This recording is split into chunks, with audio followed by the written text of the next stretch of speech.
Hey guys, this is Editors Depot and you're watching another intro template tutorial. Feel free to pause this video at whatever moment you wish if we're going a little too fast for you. And if you have any questions, leave them down below in the comment section. We always reply to every single comment, and if we're away for a minute, just go ahead and comment down below and there's very friendly people that will help you, guaranteed. It's important to remember that this is a pre-made tutorial that we've carefully selected and approved because we noticed that it works the exact same way. If you have any questions, comments, or it's just not working for you, just leave a comment down below and we'll get back to you, guaranteed. Now this tutorial requires both Adobe After Effects and Cinema 4D. You will absolutely require them. If you do not have them, go ahead and visit EditorsDepot.com. We can do any template customization at very affordable prices. Just feel free to select the template you wish and check out with it and detail everything you want on the template. Now that that's out of the way, all you're going to want to do is open up the Cinema 4D file. So here it is, and we already have it open, so I'm going to go ahead and bring it up. And as you can tell, everything is ready to go. All you have to do is replace the text, render, and you're done. Except one little thing, there's sometimes problems that come up with the templates, and I'm going to go ahead and cover them here. Sometimes the audio will be included, and you don't have to worry a bit about that. As you can tell on this template, the audio is included.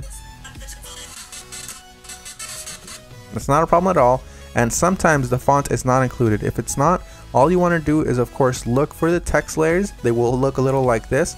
Select it, and then hit font, and select any font you wish. You can visit DesignerDepot.net for any font you wish. The first thing you want to do is of course modify one of the text layers. So here it says your. I'm going to go ahead and hover the text after I select it and replace it with editors. I'm going to do the same thing for the second layer behind that one. I'm going to hover the text and write editors. Now that that's done, I'm going to go ahead and render preview. And as you can see, it says editors, everything is 100% fine. You do the exact same thing for the bottom layers. I selected both at the same time. I'm going to replace it with Depot.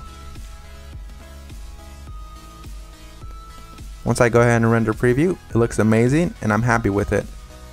I'm 100% happy with the colors because it's red and Editors Depot is red, but if you're not happy with the colors, you can simply come down below, double click it, and make any modifications you wish, whether it's make it green, make it blue, or blend it all together and make a little purple. I'm going to go ahead and keep it this way, and I'm going to go ahead and go to my render settings now. Once you're in the render settings, you're going to want to make sure that your width and height is set to 1920 x 1080 if you have a very good computer or decent computer and you have time. If you have a slow computer and you probably don't have that much time, you make sure you set it 1280 by 720. You want to make sure you tick all frames, and then you go to save. You make sure it has a PNG sequence for a faster render that does not reduce quality at all. And you want to make sure you select file here. Make sure you make a folder for this one render sequence that's alone and empty. Mine is template render, and I'm going to name my every single sequence render. You close that and you begin the render. While it finishes rendering, I'm going to go ahead and open up my Adobe After Effects file and go ahead and get started with that for you guys. As you can see, that says that there's two files missing, so I'm going to go ahead and find them for my computer. So I'm going to wait for it to load, and as you can see, it says here that the audio is missing. I'm going to go ahead and double click the file, and I'm going to find it for the computer. It should be included in the template, and if it's not included, we're sorry and we're going to do our best to try to help you, but if it's not, you can go ahead and include any audio you want. As you can see here, it's not included, so I'm going to go ahead and just drag in one of my copyright-free files that I have in my library. You can use the one that we're using for this tutorial. Another really quick tip you can actually follow is just close this, right click the file, and go to rename. You can actually copy the entire name if it still has the original name of the song. Then you go back to YouTube, you paste that there, and you download the file from there. You want to make sure it's copyright free and you're not breaking any laws though. Once you've gone ahead and replaced your song, you're going to want to go ahead and replace the other thing that was missing, which is of course the PNG sequence. It might be a PNG file, .png, or it might be an MP4 file, or anything within those regards, like QuickTime for example. You're going to go ahead and double click it and replace it with your render sequence. I'm going to select the first frame, scroll all the way down just to be safe, and select the last frame. You want to make sure you do the same thing, all while holding shift, so it selects every single one. You make sure you tick on sequence here where it says PNG sequence. You should have that option for Windows as well. You hit open and it will import every single one and it'll make it look like a video.